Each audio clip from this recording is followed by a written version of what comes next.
जो 6 बागी विधायक हैं आपके, बीजेपी का दामन थामना है और अभी चुनाव भी लड़ने वाले हैं। क्या आपकी तरफ से एक प्रेस रिलीज भी आया था जिसमें कहा गया था कि ईमान बेचा गया है इनकी तरफ इनका, क्या लग रहा है अब जो चुनाव में कांग्रेस को कामयाबी हासिल होगी और इनको सबक सिखाएगी जनता? हाँ, ये बड़ा अनफॉर्चुनेट इंसिडेंट हुआ ये जो अभी पीछे हमारे राज्यसभा के इलेक्शन के दौरान जो क्रॉस वोटिंग हुई है और उसके बाद क्रॉस वोटिंग के बाद उन्होंने जिस तरीके से सरकार को गिराने की कोशिश की है वो काफ़ी अनफॉर्चुनेट इंसिडेंट हुआ था। लेकिन सरकार स्थिर थी और स्थिर है और स्थिर रहेगी। तो इस तरीके से ये माना जाता है और इसमें हमारे को विश्वास भी है कि इसमें जो हॉर्स ट्रेडिंग होती है वो पूरे तरीके से हिमाचल प्रदेश में हुई है और बीजेपी ने सरकार गिराने की कोशिश की है। और हमारे जो 6 विधायक हैं अनफॉर्चुनेटली वो इस ट्रैप में आए और फाइनली उनका उसका जो निष्कर्ष है और जो इल्ज़ाम है वो उनको अब भुगतना पड़ेगा। और हम ये भी कहना चाहते हैं कि ऐसे इंसिडेंट जगह जगह डिफरेंट स्टेट्स में भी हुए हैं और इनका प्रयास अभी हिमाचल पे था, उसके बाद इन्होंने देखो दिल्ली में भी इन्होंने क्या किया है और वहाँ से भी एक सीएम को उठा के अंदर कर लिया है और साथ साथ हिमाचल में भी सरकार कराने की कोशिश की है। तो अच्छे लोग थे, ठीक लोग थे और पढ़े लिखे लोग थे। क्या मजबूरी थी उनकी कि किस तरीके से उन्होंने ये किया, क्योंकि जो उनके क्लेम है 6 के 6 विधायक के, वो कहते हैं कि हमारे को इग्नोर किया गया या हमारे कार्य नहीं हुए, हमारे काम नहीं हुए। तो जहाँ तक कि मेरी नॉलेज की बात है कि मैक्सिमम काम तो हुए। अगर आप देखेंगे उनको फंडिंग उनकी कॉन्स्टिट्यूंसी में काफ़ी हुई है और मेजर इश्यूज जो ये ट्रांसफर्स के और एडजस्टमेंट्स के होते हैं तो हम वहाँ पे हर रोज़ ही मिलते थे, देखते थे कि उनके भी काफ़ी ट्रांसफर्स और एडजस्टमेंट्स हो रही थी। पर एक ये बहुत बड़ी डीप कॉन्स्पिरेसी थी। ये मुद्दा नहीं है कि वो इग्नोर किए गए थे या उनके काम नहीं हुए थे, पर ये एक सेंटर गवर्नमेंट से खेली हुई एक बीजेपी की बड़ी हाई एंड कॉन्स्पिरेसी थी।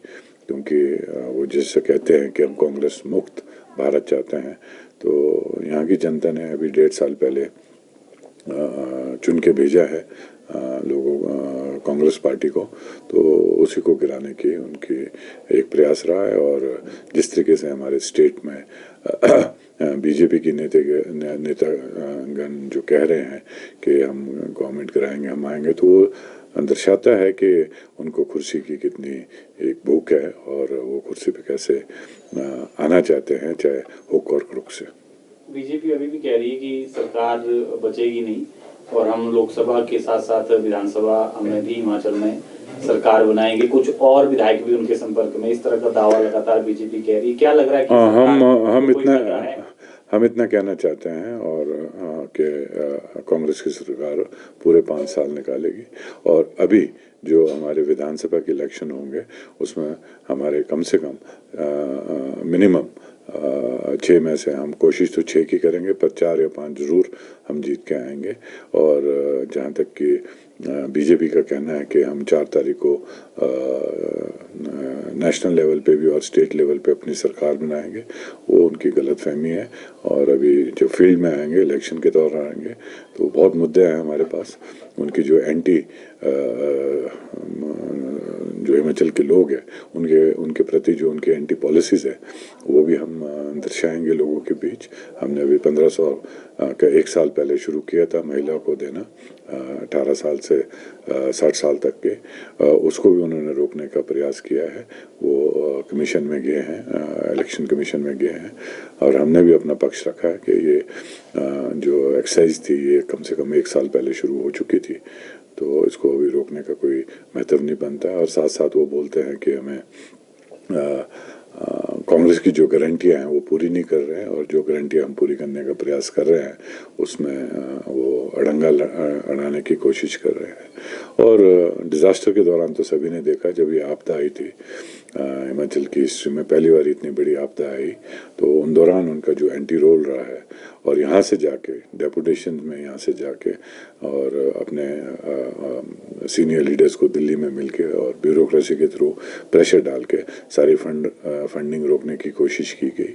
और हिमाचल में जिसे कहते हैं जितना नुकसान हुआ है उसका तो हमें मात्र 1% भी पैसा नहीं आया है। जो रूटीन का पैसा है जो सेंट्रल गवर्नमेंट से किसी स्कीम के थ्रू आता है वही पैसा आया है, और उसी पैसे से हम अपना स्टेट का जो रिपेयर हुआ क्या है, डैमेजेस है, वो पूरे करने के प्रयास कर रहे हैं। बीजेपी जो है नगर निगम शिमला ऐसे जाता है और 10% उसमें हाइक की जाती है, तो इसको लेकर कोई विचार किया जाएगा? क्योंकि लोग जो है लगातार शिकायत करते रहे हैं इसको लेकर। ये एक बड़ा, जैसे मैंने पहले भी आपके माध्यम से पब्लिक में ये इशू उठाया था कि ये एक बहुत गलत एक एग्रीमेंट साइन हुआ है।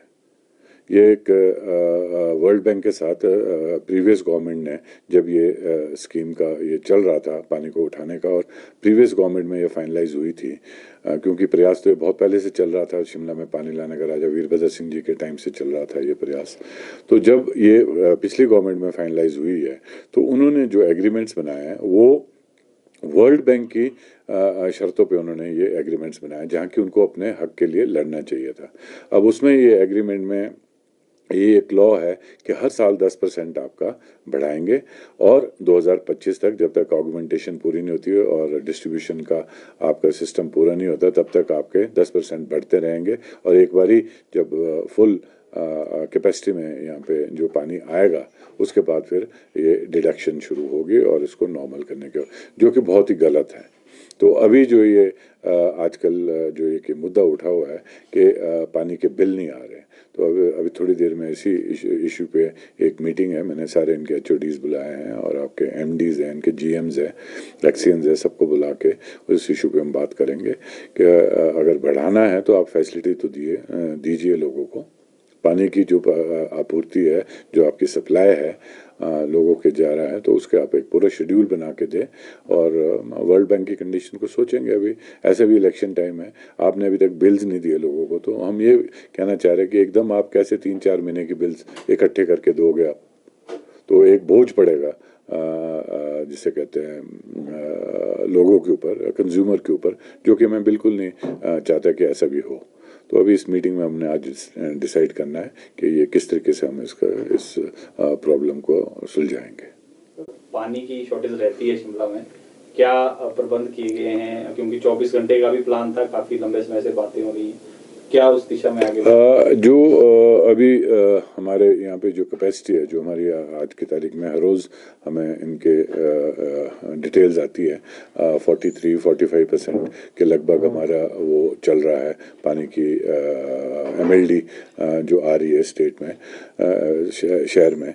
तो हम ये चाह रहे हैं कि अगर हम ये भी मेंटेन करके रखें, तो अभी फ़िलहाल हम डेली देने का प्रयास कर रहे हैं, और आगे अगर आने वाले वक्त में अगर हमारे को शॉर्टेज ऑफ वाटर या कुछ महसूस होता है तो हम उसको तीसरे दिन पानी देने का प्रयास करेंगे। पर लेकिन तीसरे दिन का मतलब तीसरे दिन होगा कि वो ऑल्टरनेटिव डे पे हम देने की कोशिश करेंगे, और अपने हम जितने हमारी स्टोरेज है उसको हम ठीक रखेंगे। जब तक हम दे सकते हैं तब तक हम अभी फ़िलहाल डेली देंगे।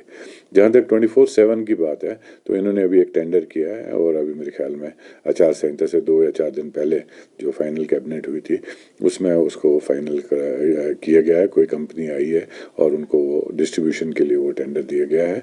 अभी मेरे ख्याल में उसमें कुछ एक और फॉर्मेलिटीज़ रहती हैं कि फाइनेंशियल बिड या नेगोशिएशंस, तो वो अभी ड्यू टू इलेक्शन कोड उसमें हम कुछ कर नहीं पाए हैं, पर लेकिन इमीडिएटली उस पर भी प्रयास होगा, क्योंकि टेंडर हो चुका है। तो अब ये तो ऑफिशियल वर्क है, तो उसको भी हम स्पीड अप करने की कोशिश करेंगे। जगह उम्मीदवार खड़े कर दिए, उतार दिए हैं, कांग्रेस अभी उतार नहीं पाई है, क्या लगता है कांग्रेस कहीं ना कहीं पिछड़ी हुई है? नहीं, ये बात नहीं है कि कांग्रेस पिछड़ी हुई है प्रचार में भी और कैंडिडेट के सिलेक्शन में भी। कांग्रेस सोच समझ के डिसीजन ले रही है।